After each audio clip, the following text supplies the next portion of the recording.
사람은 삶에서 어떤 문제가 생길 때 눈앞에 해결책을 찾고 또 다른 의지할 일을 찾기도 합니다. 자연스러운 현상이고 그것 자체로는 문제가 없습니다. 여러분은 고난의 한복판에서 가장 먼저 무엇을 찾으십니까?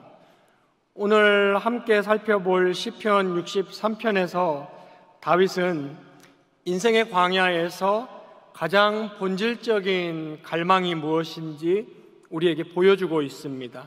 그것을 시로 아름답게 표현했습니다. 다윗은 아마도 그의 아들 압살롬의 반역으로 인해서 예루살렘의 왕궁을 떠나서 지금 광야에 있었던 것 같습니다. 그 시의 표제를 보면 광야에서 지은 시라고 적혀 있습니다. 그 척박한 광야 한가운데서 하나님께 부르짖으며 하나님을 갈망하고 있습니다. 이러한 배경에서 탄생한 시편 63편은 고난과 어려움의 때에 신자가 자신을 어떻게 다스리고 하나님께 나아가야 할지를 잘 보여주고 있습니다. 환난은 우리의 믿음이 진짜인지 아닌지를 시험하는 시금석과도 같습니다. 시련이 닥칠 때 겉으로만 믿던 사람은 하나님을 원망하거나 등을 돌리기 쉽지만 진짜 믿음을 가진 사람은 거의 본능적으로 하나님께 곧장 달려갑니다. 역경은 항상 참된 신자를 하나님께로 몰아갑니다. 다윗이 광야에서 보인 모습이 그와 같습니다. 그는 모든 인간적 도움의 근원이 끊어진 상황에서 곧장 하나님께 향했습니다. 다윗이 이러한 모습을 가질 수 있었던 이유를 이 시의 첫 소절이 말해주고 있는데 다윗은 이렇게 시작합니다. 하나님이여, 주는 나의 하나님이시라고 했습니다. 이것은 단순히 하나님을 부르는 정중한 표현이나 종교인이 자신의 신을 찾는 종교적 부름 같은 것이 아님을 우리는 다윗의 다른 시편들을 통해서 확인할 수 있습니다. 이것은 다윗의 인격적인 하나님과의 인격적인 관계에서 나오는 매우 깊은 확신이 담긴 표현입니다. 다윗이 환난 가운데서 지었던 시 대부분이 시편에 있는데 그 대부분의 시를 보면 나의 하나님이라는 체험적 확신이 매우 짙게 배어 나오는 것을 우리는 알 수 있습니다. 오늘 우리 본문인 이 63편 역시 그렇습니다. 하나님이여, 나의 하나님이여 라고 시작하고 있는 것입니다. 다윗에게 이러한 확신이 가능했던 것은 곧 살펴보게 될 3절에 등장하는 하나님의 인자하심 때문입니다. 이 하나님의 인자하심은 언약적 인자하심, 저와 여러분이 하나님의 인자하심을 생각할 때 거의 동시에 언약을 함께 떠올리셔야 됩니다. 언약적이라는 표현을 교회를 오래 다니신 분들은 많이 들어보셨을 텐데요. 그것은 하나님이 자기 택자들에게 너희를 나의 백성으로 삼겠다는 일종의 약속입니다. 그런데 성경을 보면 하나님께서 그 사람 택자에게 나의 백성으로 삼겠다라고 약속하시기 전에 스스로 자기 자신에게 먼저 약속하셨음을 성경은 말하고 있습니다. 더 구체적으로 말하자면 성부, 성자, 성령 삼위 하나님 안에 서로 간에 약속을 하신 것입니다. 이것을 신학자들은 이 하나님의 특징, 언약의 특징을 스스로 묶으시는 하나님, Binding God이라고 신학자들은 부릅니다. 이 하나님의 약속이 사람에게 향하기 전에 자기 자신에게 먼저 향했다는 점이 중요한 이유는 바로 그 하나님의 약속은 절대로 취소되거나 변경되거나 또 폐지될 수 없는 확고부동한 것임을 알려주는 것입니다. 이 약속과 언약이라는 말은 거의 같은 말입니다. 그러함에도 promise라는 단어 대신 covenant라는 언약이라는 단어를 쓰는 이유는 약간의 차이가 거기에 있기 때문입니다. 보통 약속은 쌍방 간에, 양자 간에 하기도 하지만 한쪽이 한쪽에게 일방적으로 하기도 합니다. 그러나 언약은 그렇지 않습니다.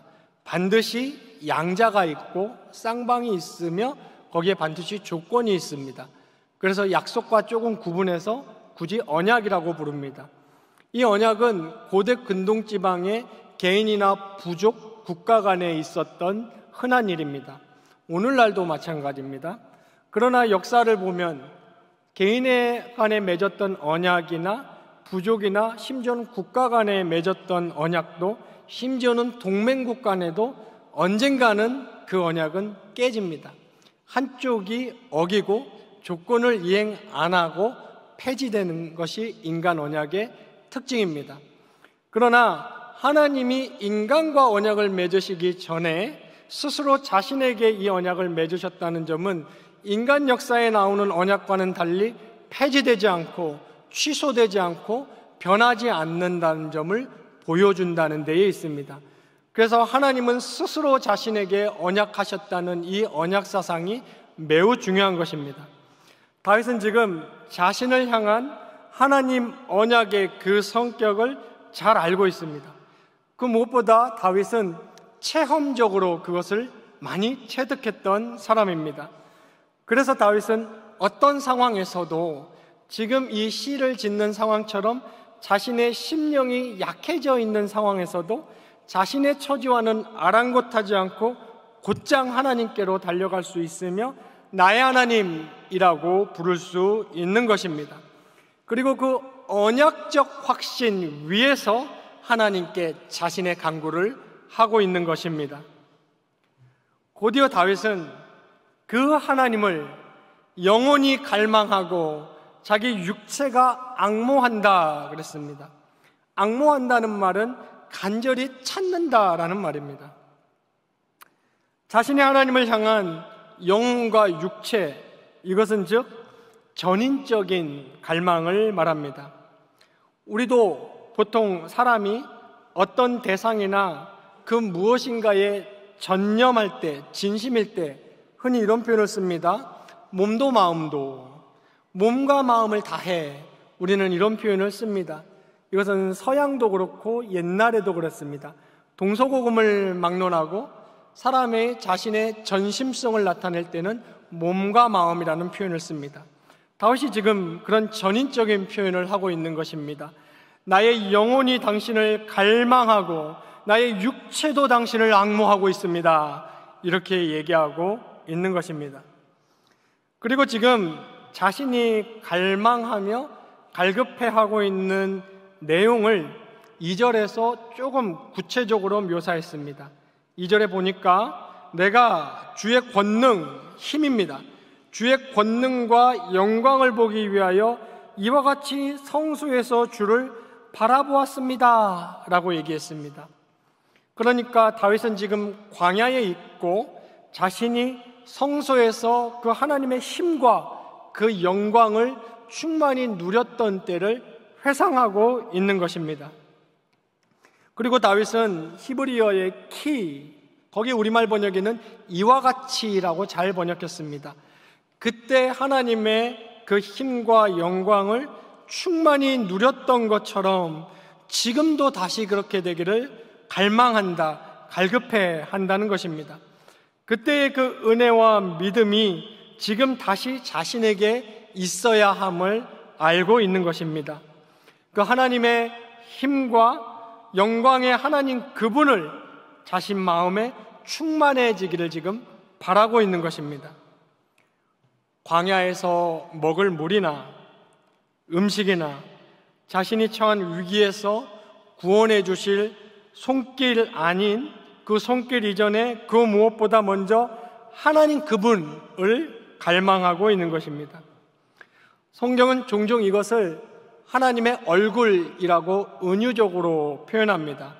예를 들면 민수기 6장에 여호와는 그 얼굴을 내게 비추사 은혜 베푸시기를 원하며 여호와는 그 얼굴을 내게로 향하사 평강 주시기를 원하노라 라고 했습니다.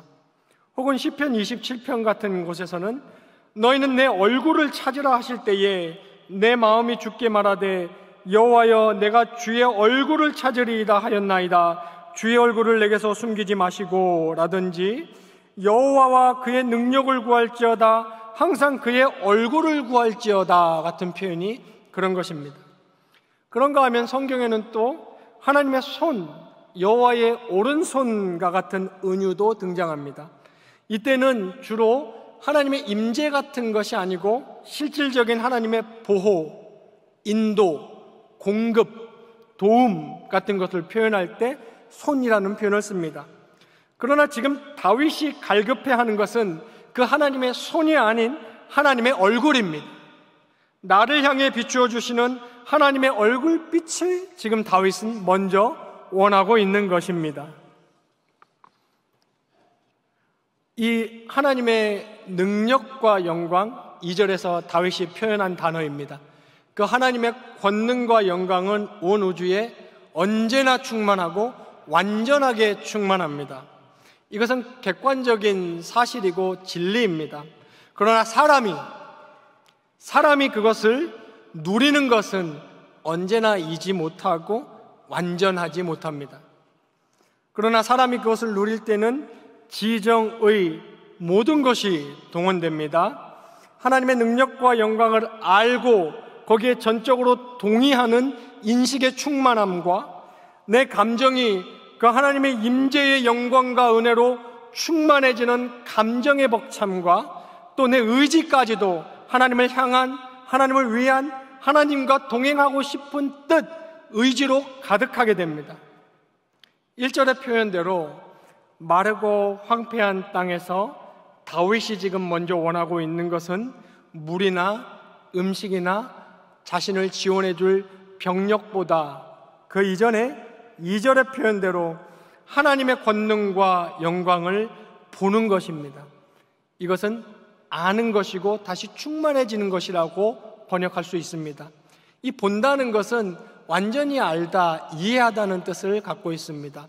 영어에서도 see 그러면 본다는 뜻 외에 이해했다, 완전히 안다는 뜻. 우리말도 그렇습니다. 눈에 보여? 이거 파악했어? 이런 말이 완전히 이해했다는 말입니다. 즉 여기서도 하나님의 권능과 영광을 본다라는 말은 단순히 시신경으로 감각한다는 말을 넘어서 완전히 인식하고 충만히 누리기를 원한다는 뜻입니다. 그리고 곧 3절에서 자신이 그렇게 하는 이유를 정말 시적으로 아름답게 멋지게 표현했는데요, 이렇게 말했습니다. 주의 인자하심이 생명보다 낫습니다 라고 얘기했습니다.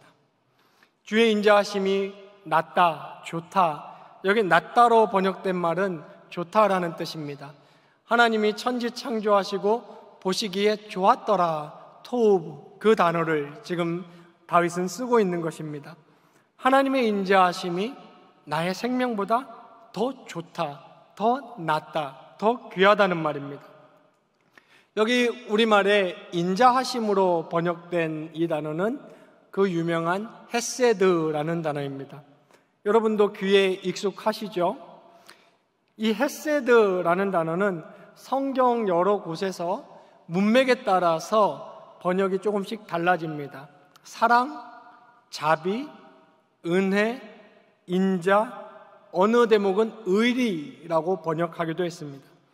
이 헤세드를 한마디로 요약해서 정리하자면 변치 않는, 아까 언약사상에서 확인했습니다.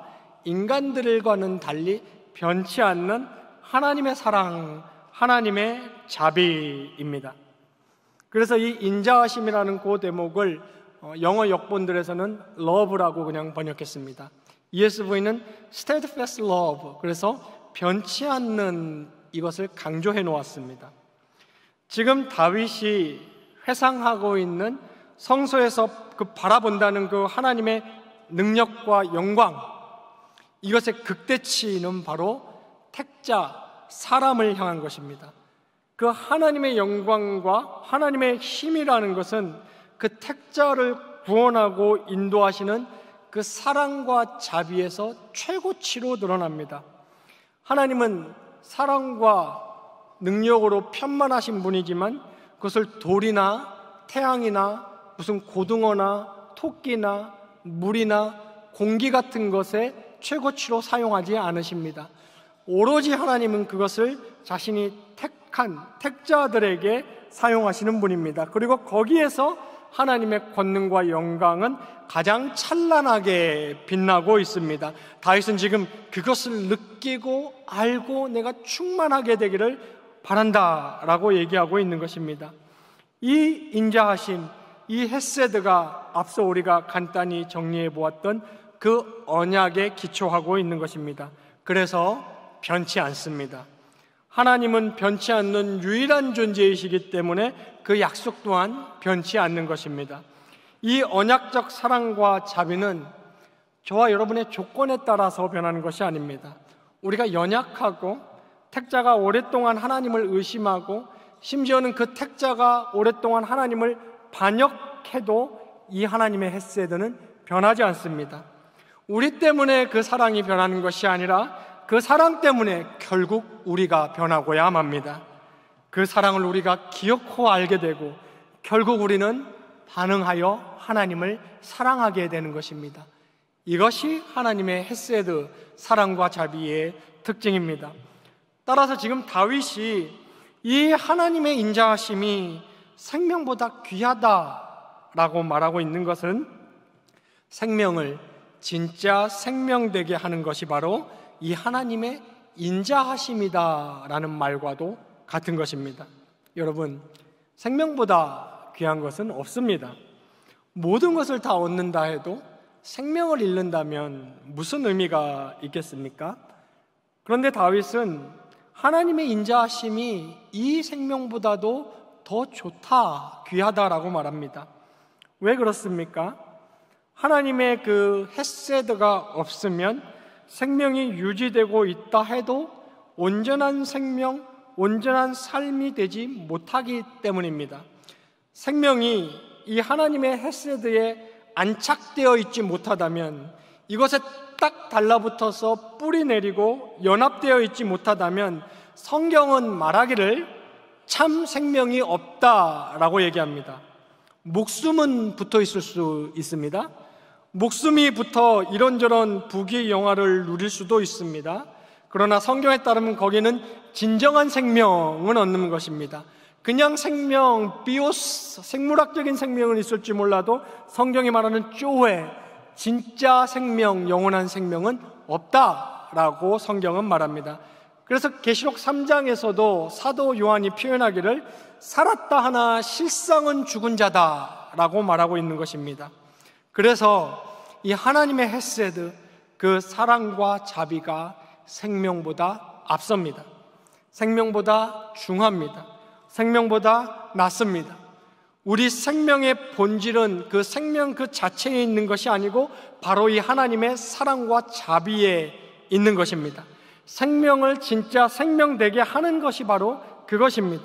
그러므로 다윗은 지금 주의 인자하심이 생명보다 낫습니다 라고 얘기하는 것입니다. 또한 사람의 생명, 즉 삶이란 것은 늘 무엇인가 부족하고 불완전하고 어떨 때는 허무하고 또 일관되지가 못하며 기복이 있습니다. 또 불안합니다. 지속되지 못합니다. 그것은 누구도 부인할 수 없을 것입니다. 말 그대로 온전하지 못합니다. 그러나 하나님의 헤세드, 즉 그 사랑과 자비만이 변치 않고 영원합니다. 나에 관하여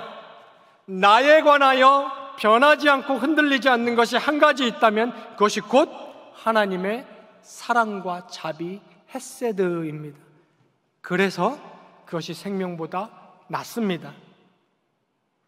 수천 년간 변하는 계절과 변덕스러운 기후 환경에도 변함없이 그 자리에 우뚝 서 있는, 꿈쩍도 하지 않는 태산처럼 우리 삶이 급변하고 내 심령이 요동쳐도 그 하나님의 사랑과 자비가 그렇게 변치 않습니다. 그래서 다윗은 항상 이것에 근거하고 의지하여 나의 하나님, 하나님이라고 얘기하며 당신의 헤세드가 내 생명보다 먼저입니다 라고 고백하고 있는 것입니다. 여기에 우리 생명의 모든 소망이 있습니다.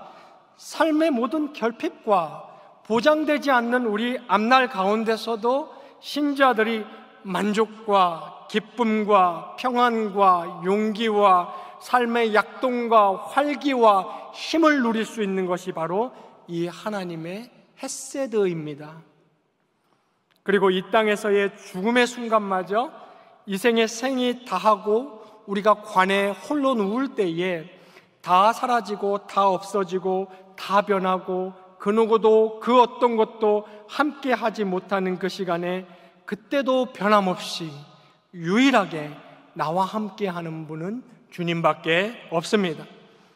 죽어서도 나를 영원한 생명으로 인도하는 분이 헤세드의 주님이시고 평생 나를 버리지도 떠나지도 않으셨던 그 주님의 사랑과 자비가 이제는 영원토록 변함없이 나를 영생으로까지 인도하시는 것입니다.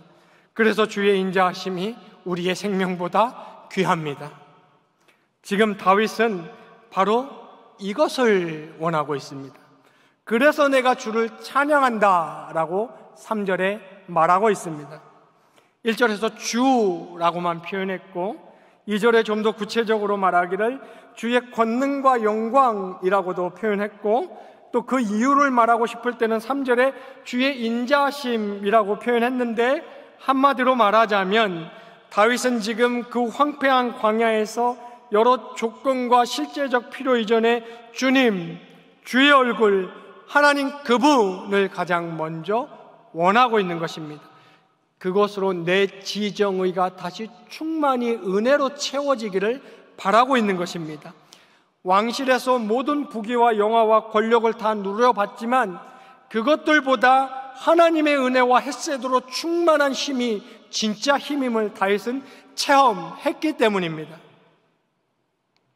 얼마 전까지 한국 사회에서는 팩트라는 말이 유행하고 많이 회자됐던 것 같은데 오늘날에는 본질이라는 말이 그 자리를 대신한 것 같습니다. 특히 젊은 사람들이 본질, 비본질을 많이 운운하더라고요. 그런데 바로 그 본질을 다윗은 지금 붙잡고 있는 것입니다. 황폐한 가운데 물리적인 것이나 실제적인 것보다 본질을 다윗은 먼저 본 것입니다. 이 본질의 필요를 바로 다윗은 구하고 있는 것입니다. 그러므로 여러분도 자신의 갈망의 대상을 한번 점검해 보시기 바랍니다. 하나님이 주시는 것, 형통, 문제 해결을 주님 그분보다 먼저 원하고 있지는 않으신가요? 혹은 오히려 주님은 옆으로 밀려나 있지는 않으십니까? 다윗은 주의 권능과 영광을 보기 위해서 하나님을 먼저 찾았습니다. 응답보다는 주님의 임재, 주님의 선물보다는 주님 그분, 이것이 참 신자가 가장 먼저 갈망하는 것입니다. 거기에 힘이 있습니다. 그것이 생명을 생명되게 합니다. 우리가 누군가를 진정으로 사랑할 때 그 사람 자체를 먼저 원하지 않습니까? 그 사람이 내게 주는 것이나 그 사람으로 인해 내게 해결되는 문제 이전에 정말 사랑하는 사람, 자녀든 부모든 연인이든 우리는 그 사람 자체를 먼저 원하는 것입니다. 참된 신자도 이와 같습니다. 하나님을 원합니다. 하나님의 얼굴빛을 보기를 원합니다. 여러분, 하나님이 복음입니다. 하나님이 주시는 이런저런 것 이전에 하나님 그분이 우리에게 곧 복음입니다. 다윗은 황폐한 자리에서 하나님의 권능과 영광을 보며 은혜로 충만하던 때를 회상하면서 그때처럼 내가 주님을 보기를 원한다고 했습니다. 얼마나 혼신을 다해서 그것을 가장 먼저 찾았던지 내 영혼이 주를 갈망하고 내 육체도 주를 앙망합니다 라고 말하고 있습니다. 우리도 어떤 순간들이나 어떤 나날들 혹은 몇 시간 혹은 하루 종일 그런 하나님 임재의 충만으로 가득하던 나의 시간들이 있지 않습니까? 그 어떤 것도 두렵지 않고 그 어떤 것도 필요하지 않았고 하나님의 임재 하나로 기뻤고 감사했고 지극히 만족스러웠던 그런 순간들이 있지 않습니까? 그렇다면 여기 다윗처럼 다시금 그때를 누리기를 갈망하며 앙모하시기 바랍니다. 혹 그런 체험이 없다면 나도 그것을 알기를 갈망하고 앙모하시기를 바랍니다. 그렇게 영적이며 깊고 충만한 상태에 이르는 것은 성경 인물들에게나 요구되는 것이 절대 아닙니다. 교회사 가운데 어떤 신앙의 위인들에게나 요구되는 것이 아닙니다. 성경은 모든 신자들에게, 그리스도인들에게 바로 여기에 이르기를 말하고 있습니다. 오직 은혜로, 오직 그리스도만을, 오직 믿음으로 하나님에게 자녀가 되었다는 그 그리스도인들에게 강하게 권면하고 있는 신약 성경의 권면들에 귀 기울이시기 바랍니다. 능히 모든 성도와 함께 지식에 넘치는 그리스도의 사랑의 너비와 길이와 높이와 깊이가 어떠함을 깨달아 하나님의 모든 충만하신 것으로 너희에게 충만하게 하시기를 구하노라. 이것이 성도들에게 주시는 하나님의 권면입니다. 예수 그리스도를 아는 지식이 가장 고상하다. 예수 그리스도의 얼굴에 있는 하나님의 영광을 아는 빛을 우리 마음에 비춰 주시옵소서. 하나님의 비밀인 그리스도를 깨닫게 하려 합니다. 그 안에 지혜와 지식의 모든 보화가 감추어져 있느니라 라고 합니다. 오직 우리 주 곧 예수 그리스도의 은혜와 그를 아는 지식에서 자라가라 라고 성경은 모든 그리스도인들에게 얘기합니다. 영생은 곧 유일하신 하나님과 그가 보내신 자 예수 그리스도를 아는 것이다 라고 모든 그리스도인들에게 성경은 말하고 있는 것입니다. 하나님 그분을 알고 그분을 깨닫는 것이 복음입니다. 그리고 신자의 첫 번째 일입니다. 제 딸 하율이가 한 5살 정도 되었을 때 유치원에서 돌아오자마자 저와 눈이 마주치고 눈시울이 빨개지더니 갑자기 와락 안겨서 펑펑 울기 시작했습니다. 한 1, 2분 정도 그렇게 울더니 오늘 유치원에서 아빠가 진짜 필요했다, 아빠가 안아줬으면 좋겠고 아빠가 너무 보고 싶었다라고 나한테 말했습니다. 그때 10년도 더 지난 일인데 제 뒷목에 느껴지던 하율이의 숨결과 울면서 들썩거리던 하율이 몸의 떨림 같은 것이 저는 지금도 생생하게 기억나고 느껴집니다. 저는 무슨 일이 있었는지 궁금했는데 하율은 말하지 않고 샤워도 하고 간식도 먹었습니다. 무슨 일이냐 그랬더니 그냥 이제 괜찮다 그랬습니다. 그래서 무슨 일 있었냐 그랬더니 그냥 어떤 친구가 놀렸는데 아무도 자기를 안 도와줬다. 그래서 아빠가 보고 싶었다 그랬습니다. 그래서 아빠가 그 부모님한테 전화해서 그 친구한테 너보고 좀 사과를 해줬으면 좋겠다고 친절하게 부탁드려 볼까 했더니 괜찮답니다. 그럼 담임선생님께 얘기해서 이 문제를 해결해 볼까 했더니 괜찮답니다. 그때 하율이를 보고 얘는 그냥 내가 안아주고 내가 필요했고 내가 보고 싶었던 거구나. 내가 그렇게 나에게 안겼을 때에 그 모든 일은 이제 문제가 안 되었구나 하는 것을 깨달았습니다. 저는 그때 그 아이의 아빠라는 게 너무 행복했고 하율이가 아빠 이거 사주세요 저거 사주세요 할 때 제가 그 요구를 다 들어줬을 때보다 그 순간이 어느 때보다 행복했습니다. 아마 그런 순간들이 쌓이고 쌓여서 지금 제 딸과 저의 의리와 애정이 형성되었던 것 같습니다. 저와 여러분도 하나님께 먼저 하나님 이게 필요해요 저게 필요해요 이거 해결해 주세요 저거 해결해 주세요 하기 이전에 그분을 보고 싶어야 해야 합니다. 그분을 좋아해야 합니다. 그분께 먼저 달려가서 하나님 그 무엇보다 당신의 얼굴빛을 나에게 먼저 비춰주세요. 당신이 힘과 영광으로 나를 안아주시고 충만하게 해주세요 라고 말하는 것이 필요합니다. 다윗의 표현대로 내 영혼과 내 육체가 내 전인이 주님을 갈망합니다 라는 고백이 우리에게 먼저 필요합니다. 바로 그러할 때에 주님도 제가 느꼈던 것처럼 여러분에게 이것저것을 주는 그 어떤 순간보다 하나님인 여러분이 사랑스러우시고 저와 여러분에게 행복감을 느끼실 것이라고 저는 확신합니다. 성도 여러분, 다윗은 하나님의 한없는 사랑과 자비가 자기 목숨보다 더 귀하다고 선언했습니다. 자신의 왕위도 가족도 자신의 안전도 아닌 그 하나님과의 충만한 사랑의 관계가 최우선이었습니다. 왜 하나님의 인자하심이 이토록 생명보다 귀합니까? 세상에서 우리가 누리는 모든 즐거움도 사실 하나님께서 주신 선물이지만 그보다는 오직 하나님 사랑 안에서만, 하나님의 관계 안에서만, 하나님 그분으로부터만 우리는 참된 행복과 생명을 누릴 수 있기 때문입니다. 그분을 즐거워하고 그분을 만족해하고 그분이 계심, 그분이 일하심, 그분이 나의 하나님이심, 그분이 나를 향한 언약은 변치 않으심, 이 안에서 우리는 흡족해 할 수 있어야 합니다. 다윗은 하나님 한 분으로 영원히 만족함을 알았기 때문에 그 무엇보다 하나님을 더 사모한다고 고백한 것입니다. 하나님이 자신의 일부나 꽤 중요한 존재가 아니라 자신의 전부임을 깨달은 사람만이 할 수 있는 고백입니다. 우리가 잘 아는 어린 왕자에 보면 그 비행기 조종사와 어린 왕자가 사막 한가운데서 우물을 찾는 장면이 나옵니다. 그때 어린 왕자는 아주 멋진 대사를 합니다. 사막이 아름다운 것은 어딘가에 우물을 숨기고 있기 때문이야, 이렇게 얘기합니다.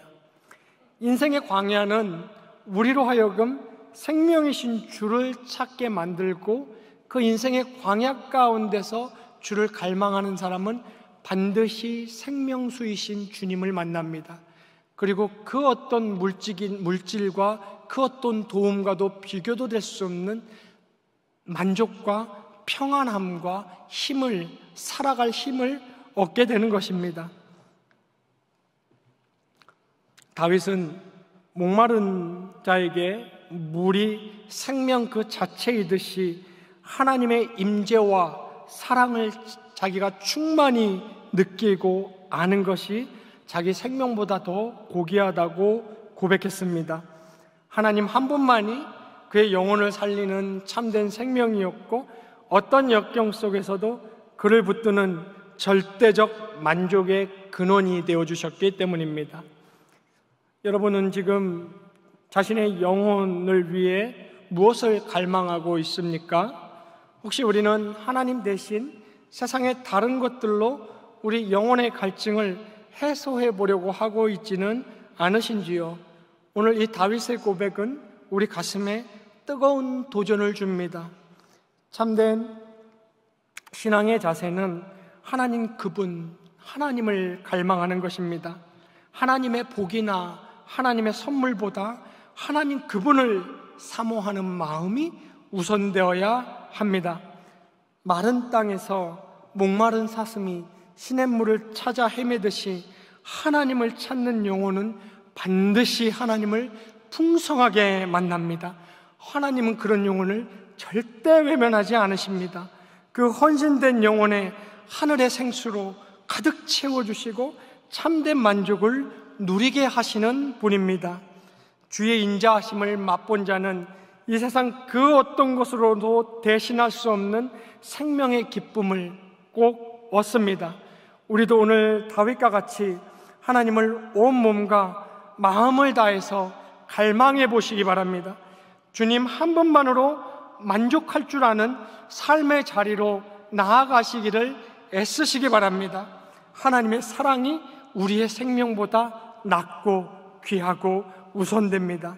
그러므로 이제 그 사랑 대신 다른 무엇을 구하지 않고 오직 하나님만을 힘써 구하며 갈망하는 경영의 모든 성도님 되시기를 주님의 이름으로 축원합니다.